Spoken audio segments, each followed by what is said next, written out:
That Goethe played a role in the development of evolutionary science is a matter of contention.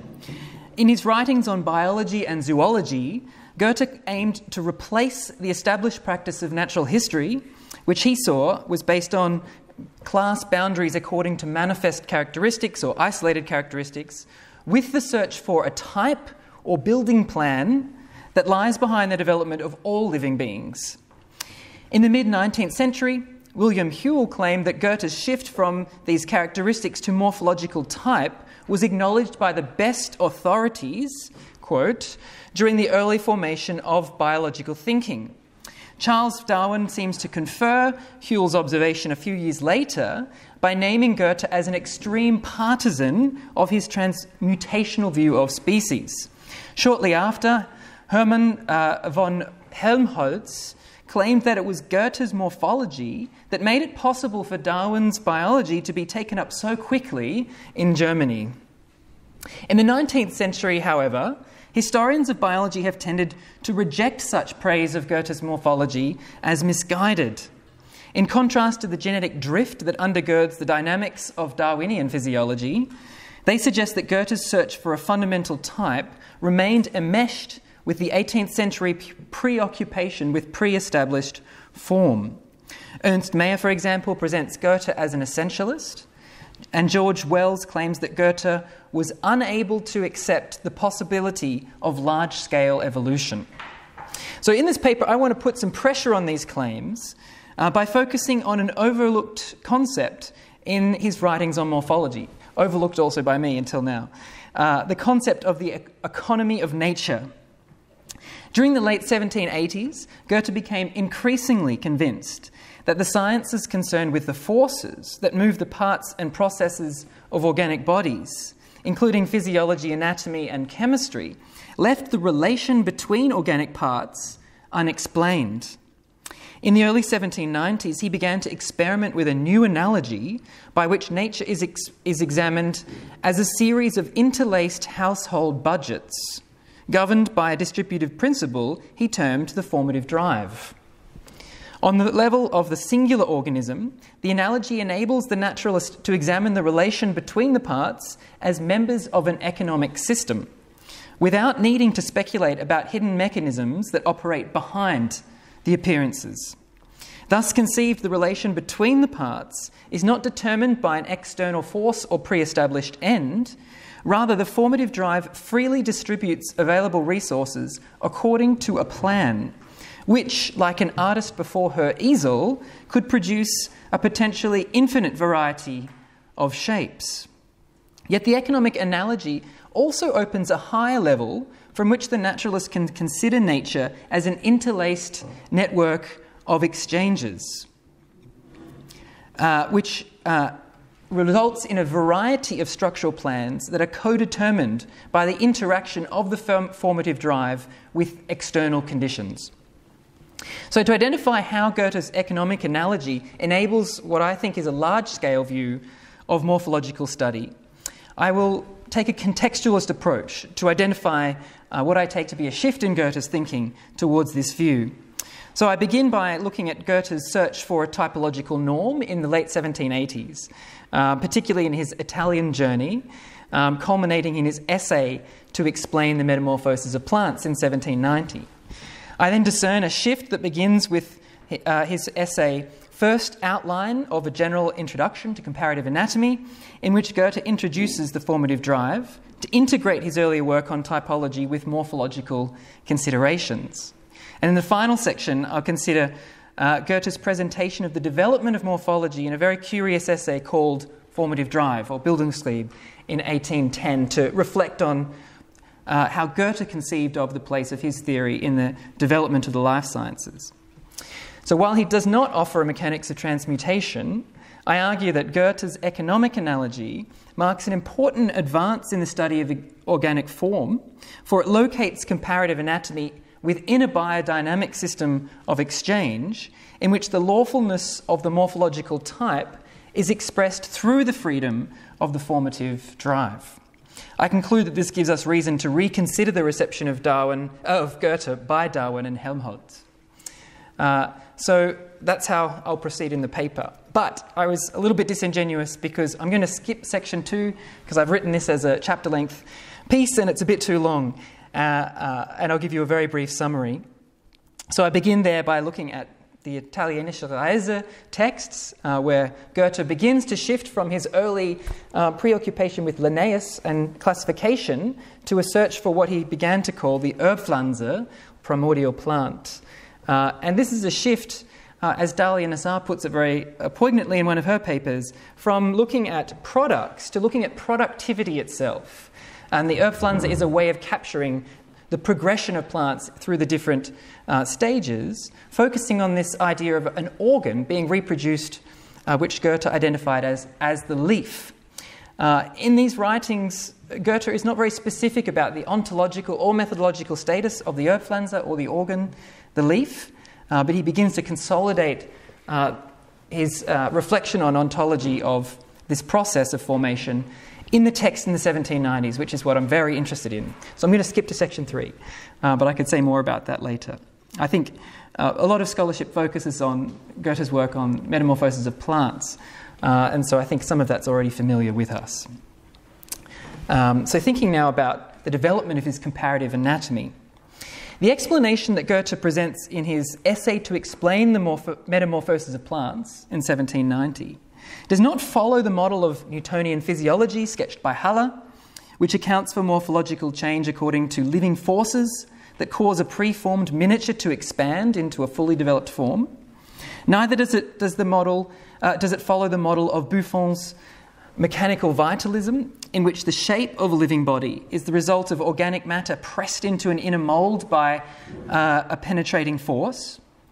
Goethe's fundamental building block of vegetable life, the leaf, is not a pre-structured form that works behind the morphological process, but rather a principle of change manifest in the variety of forms assumed by the different parts of the plant.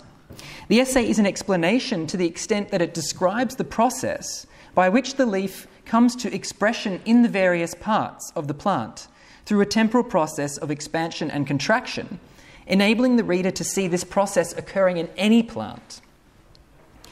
So it explains by enlivening the reader to the process behind plant development.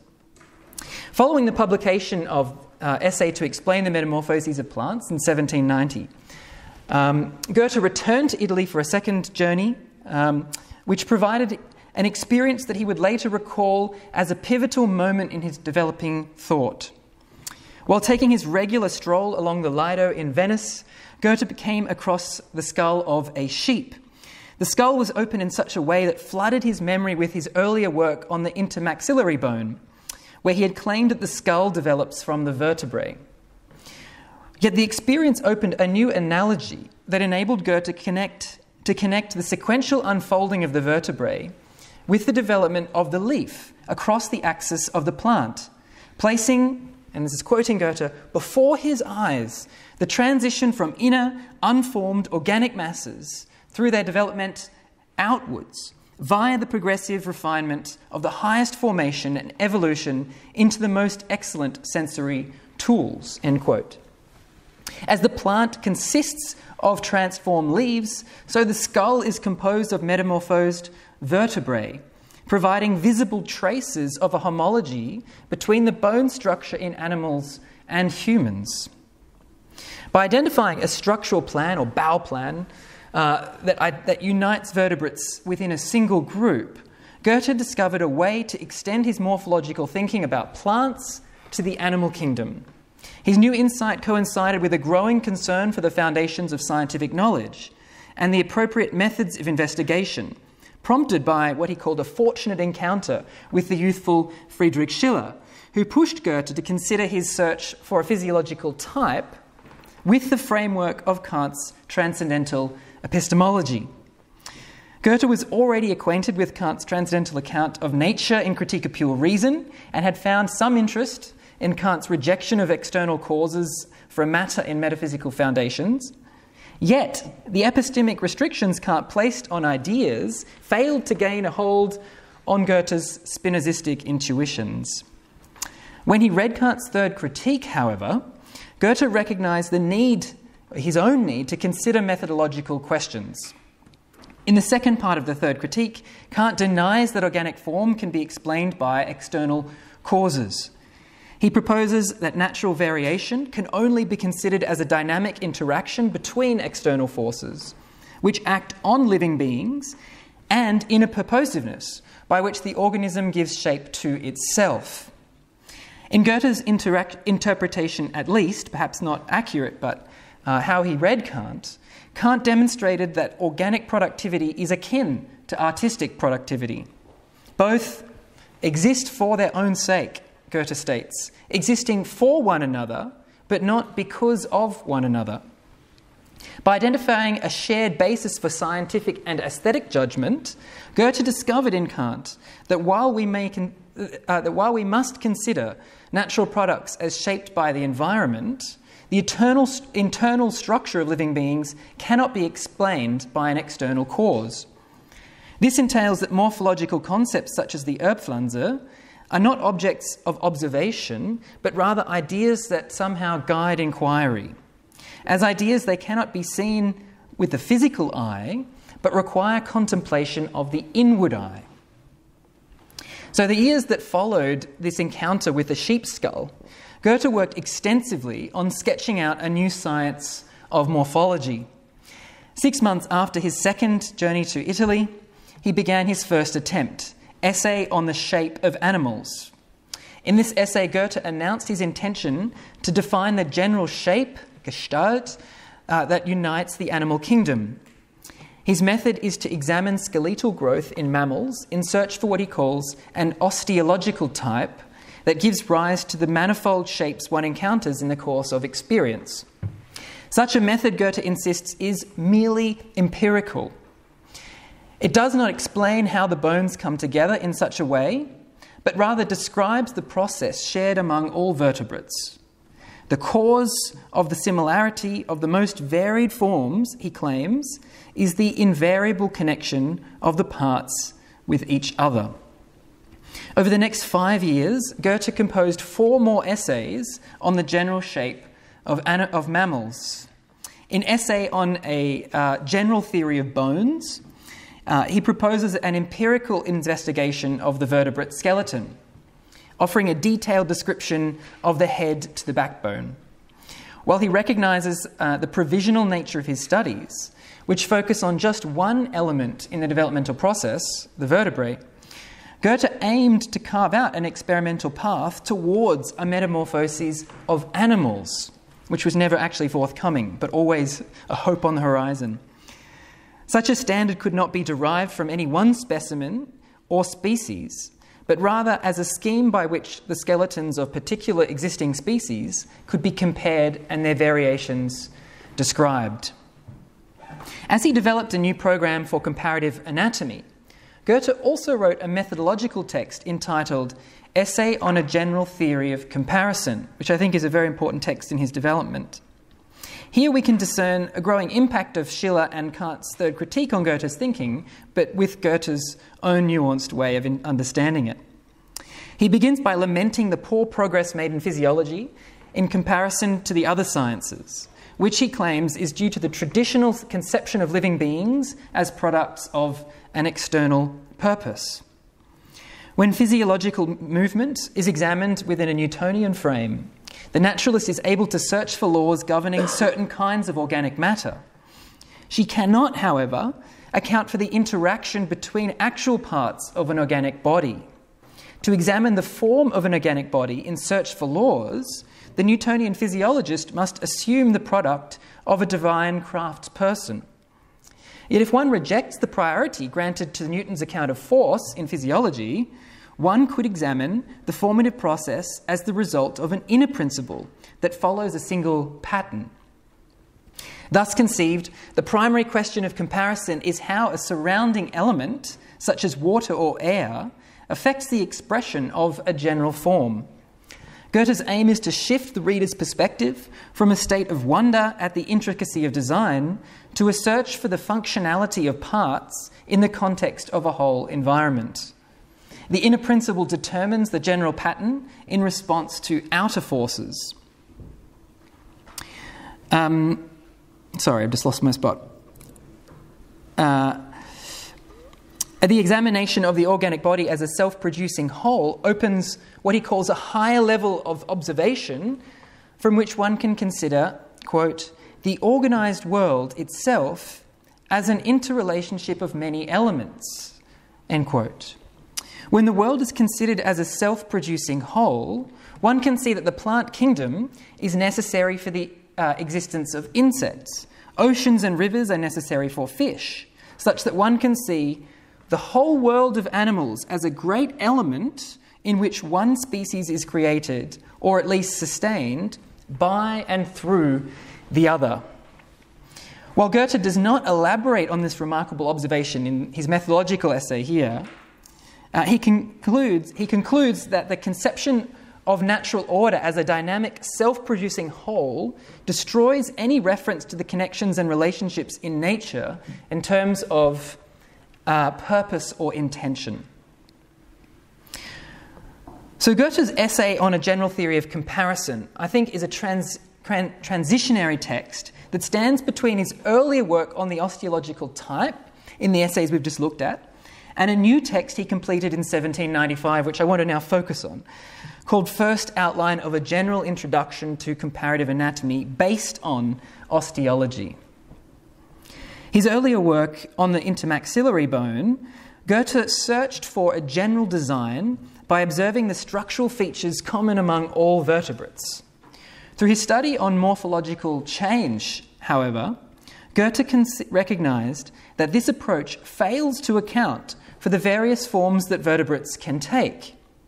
The task is not simply to acknowledge that organic structure is fitted to a particular environment, but to grasp how organic structure exists in and by means of its environment.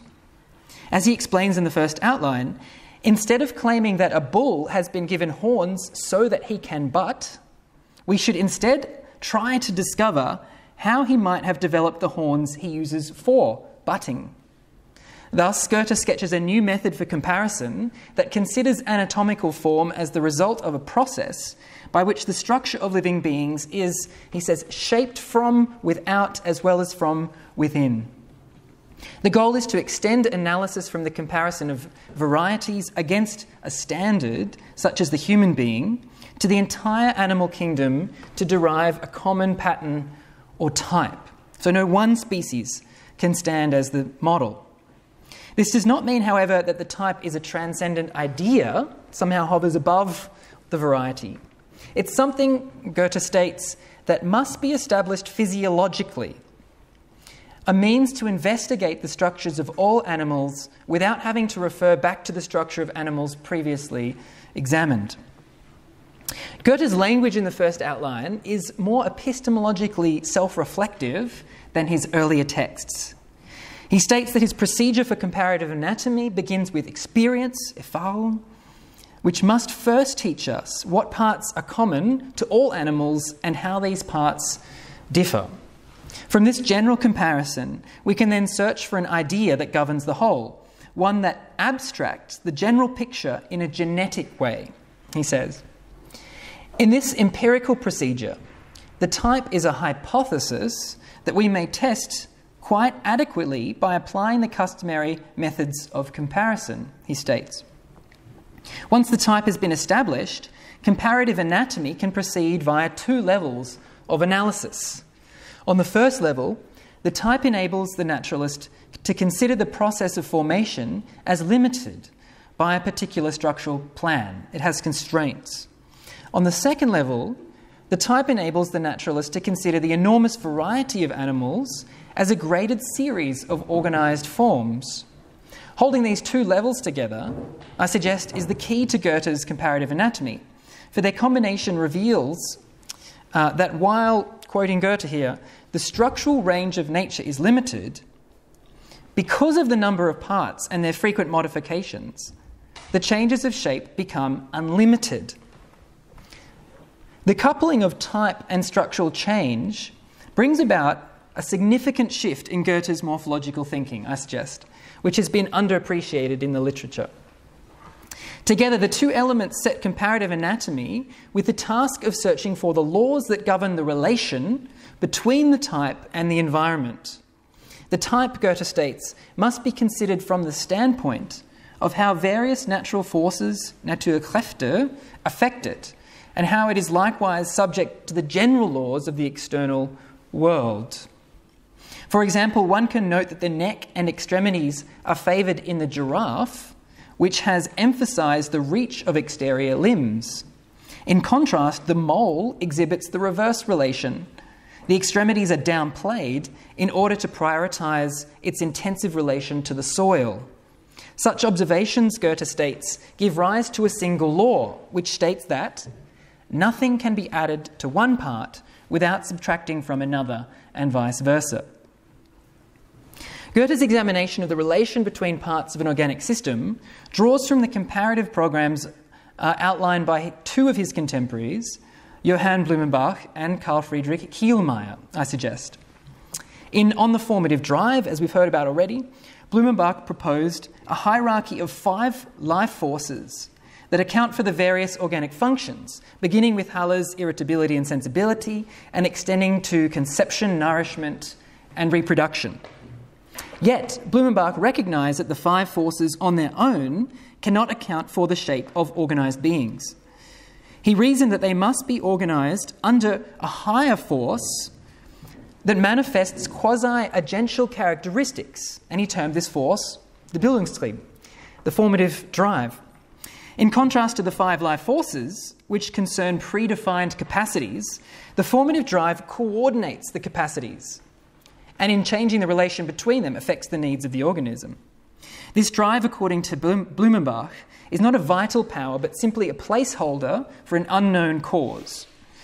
And building on Haller's analogical extension of Newtonian gravity, he states that, and we've heard this quote already, the formative force should serve no more, no less than to signify a force, a Kraft, whose constant effect is recognised from experience, and whose cause, like the causes of the aforementioned widely recognised natural powers, is for us a qualitas occulta. In his famous lecture given at the Hohen Karlsschule in 1793, called On the Relation of the Organic Forces, Kielmeyer proposed a new method for physiology that examines the distribution of form across the animal kingdom in terms of the relation between the 5 forces, though his 5 forces are slightly different to Blumenbach's and again to Herder's. Kielmeyer was aware of Kant's interpretation of Blumenbach in the Third Critique, which denied that the Newtonian model of force can serve as an analogy for the formative drive. In Kant's view, our own purposiveness at agents serves as the analogy, which entails that the formative drive does not play an explanatory role in natural science. Yet in contrast to Kant, Kielmeyer rejects the formative drive altogether. Instead, he removes Blumenbach's account of the 5 forces from what we might call a Newtonian frame, as disingenuous or ingenuous as that might be for Blumenbach, and proposes a revised program in which the living world is examined as a biodynamic system of interactions. The organisation of the life forces is governed by what Kielmeyer calls the law of compensation, by which the life forces are proportioned in relation to an organism's need under particular environmental conditions. The law is not grounded in a force for Kielmeyer, for nothing is directing the interplay of the forces. It's almost an emergent property. But Kielmeyer, unfortunately, does not tell us in what sense the law of compensation is a law at all, and it's quite unclear in his lecture. Goethe, returning to Goethe, his system of dynamic relations has clear resonances with Kielmeyer's study on the relation between the life forces. Moreover, his law of exchange is practically a direct paraphrase of Kielmeyer's law of compensation. Yet in contrast to Kielmeyer, Goethe retained Blumenbach's formative drive as the force that coordinates various other functions. Here, I think, we see the singularity of Goethe's program.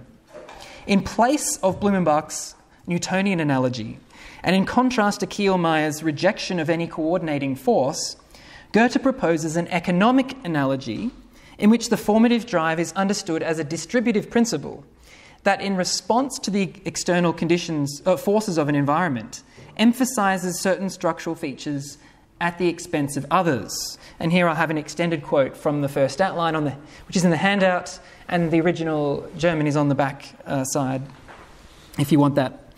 Here are the boundaries of animal nature in which the formative force, die bildende Kraft, appears to move in the most wonderful, most capricious way, without being in the least capable of breaking the circle or leaping over it. The formative drive is here set as the ruler of a bounded and yet well-supplied kingdom. The rubric of its budget, in which its expenses are to be distributed, are prescribed to it, and yet what it wants to give to each, to a certain extent, is free. If it wants to let one have more, it may do so, but not without taking it from another. Thus nature can never fall into debt, even less go bankrupt. So I think this is a key passage for us thinking about the drive in Goethe. Goethe's economic analogy maintains both the freedom and the constraint placed on the formative drive. On the one hand, the formative drive is entirely free to allocate resources as it pleases, giving rise to new shapes and distributions with no predetermined goal. On the other hand, it's constrained to the structural plan, meaning that it distributes the available resources according to what Goethe calls the idea of a household-like give and take, increasing some parts of the organisation in complexity while decreasing others, rendering them more efficient for the propagation of the organism. The law of compensation ensures that the development of any one part is accompanied by the depreciation of other systems, meaning that some systems become less complex and others more complex according to these relations. The result is a dynamic relation between inner and outer. And here's another quote from the handout. If one inquires into the causes that bring such a manifold of determinations to light, then we answer above all, the animal is formed by external conditions for external conditions, thus its inner perfection and its external pervasiveness. For Goethe, the organism appears to be designed according to an external purpose, for its inner perfection is sealed by and for external conditions. When the function of the parts are examined as the result of a formative drive, however, one discovers that the arrangement of the parts can be explained according to the dynamic relation between type and environment. On land, the exterior organs used for motion are arranged in proportion to the body. In the snake, for example, the body has an extreme length, and for that reason it has no additional organs on the exterior. As soon as we find these additional organs in another formation, another Bildung, say in the lizard, Goethe says, the body becomes much shorter. In the frog, the long legs mean that the form is contracted even further, and the unformed toad is given shape according to this law of compensation. In the conditions of the ocean, the body of the fish takes up a maximal proportion to its shape. Due to the laws of the elements, Goethe states, according to the laws of the organic type, however, the swelling of the body is compensated by the contraction of the outer organs.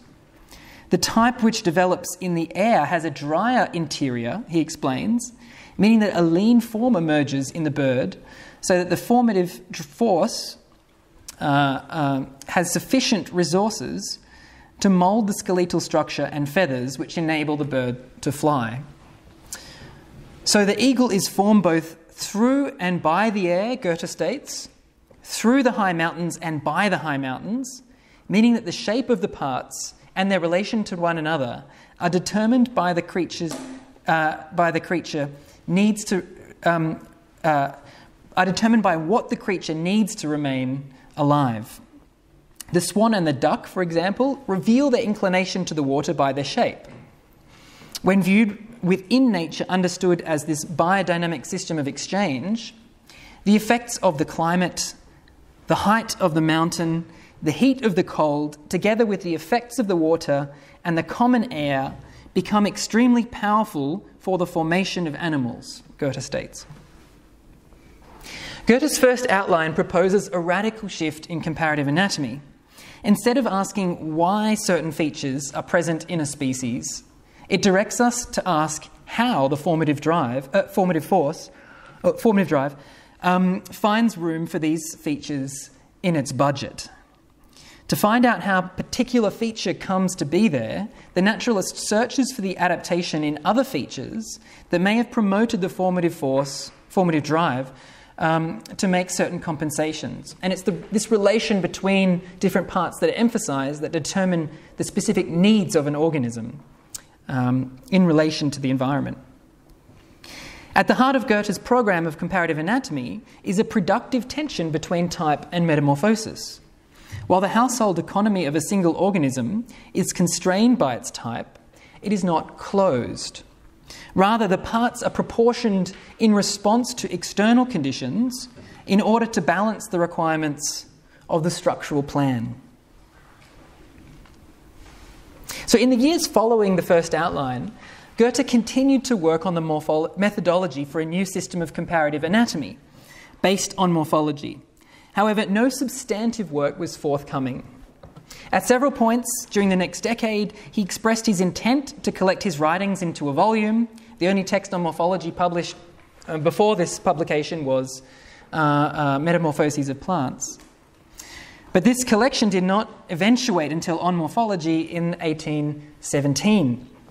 In a prefatory essay written for the collection, Goethe presents morphology as an experimental science that begins with observation and then searches beyond every observation for the principle behind the development in actual living beings. The key to comparative anatomy is thus the balance between the need for a structural plan with plasticity, such that the plan can alter itself over the course of the sequence.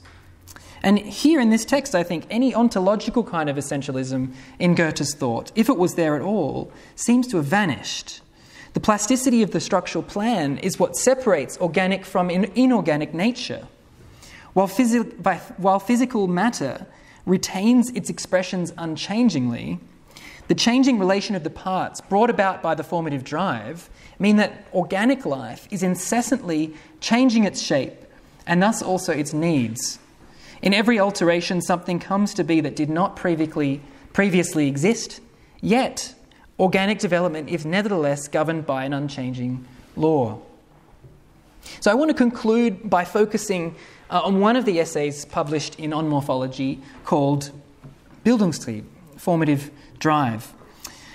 And I think here we can identify the significance of the way that Goethe understood his comparative anatomy by the way he presents it within as he sees the development of the life sciences. And it's quite illuminating, I think. In this condensed essay, Goethe presents morphology as the completion of a progression that begins with Halle, continues through Wolff, and culminates in Blumenbach. So Goethe begins this essay by identifying Halle as the beginning of a progressive movement away from the use of external purposes to account for organic form. By extending the Newtonian analogy to physiological movement, Halle identified his two life forces, sensibility and irritability, which stood as placeholders for the properties of muscle fibres. While the life forces made it possible to refer to inner properties of organic fibres, Halle denied that they could account for morphological change. Rather, the stimulation of muscle fibres causes a pre-established germ to unfold and grow, which we see in Halle's account of the formation of the chicken embryo. In contrast, Wolff advocated an epigenetic view in which an organic kind of matter, endowed with an essential force, the vis essentialis, sustains living creatures. In Goethe's terms, Wolff's vis essentialis becomes a force that adapts itself to all that is produced and is thus elevated in its own right to the level of a producer. Despite the differences between Haller's evolutionist account of generation and Wolff's epigenetic account, Goethe recognises that both in some way remain attached to Newton's material concept of a force, however abstract that attachment is. Thus framed, Goethe states, the word force, Kraft, means something entirely physical, even mechanical. The question of which organism is to arise out of that substance remains obscure and insoluble. Blumenbach, Goethe continues, achieved the ultimate refinement of this idea, for he anthropomorphized the phrasing of the riddle, Goethe states, and called the object of discussion a nissus formatavis, a drive, a surge of action, which was supposed to cause the formation. Blumenbach thereby removed the need to assume an external purpose, for his concept of the drive is not a predetermined capacity, but rather a principle of formation. Yet, Blumenbach too retained Haller's Newtonian framing to present the formative drive. It is a placeholder for the unknown cause of the formative process, which is somehow material and purposive. The Goethe's claim, I think, is that by examining the physiological faculties through an analogy with Newtonian forces, and then by subsuming the faculties under the formative drive, together Haller, Wolff and Blumenbach began to free a science of morphological change from the constraints of external teleology. And this is where he sees himself culminating this tradition. Haller recognised that to consider a living being requires one to presuppose an action prior to it. Wolff demonstrated that to form a concept of action, we require a suitable material on which to act. If this action is personified, then we're led to the concept, Goethe states, of a God, a creator and sustainer, whom we are constrained to worship, honour and praise. If it is anthropomorphized, however, and seen as existing with the underlying material, a new framework for examining organic form arises. The development from Haller to Blumenbach thus shows that, quoting Goethe, any theory of accommodation and adaptation will have to presuppose something which adapts and something to which it adapts. Blumenbach's anthropomorphism, which recasts the life force as a drive, sets anatomy on a new course, for it transforms the pre-established form of evolution into an activity which contains the spontaneity and adaptation of epigenesis. So we see here, in that Kantian way, some sort of familiar fulfillment of how we understand generation that brings together parts from epigenesis and preformation. This development is completed with the concept of metamorphosis, Goethe claims, which provides the only way to maintain, quote, the unity and freedom of its formative drive, end quote. Metamorphosis does not deal with fixed shapes, but with progressive formation, wherein developmental regularities in each individual organism express its type, revealing the regularities across a species type. The comparative anatomist can thus work between various levels of analysis, first noting the common principle of a species, then noting the common principle of a genus, and then of a class, all the way up to the animal kingdom, and even to nature itself. From each level, she can observe the distributive activity of the formative drive, which, bound by the law of compensation, is entirely free to distribute the finite quantity of resources where it will. So in one sense, Goethe's defense of the formative drive is it opens up this program of research, which is a powerful one. So to conclude, I've suggested that Goethe's economic analogy opens a new framework for examining nature as a large-scale system of exchange.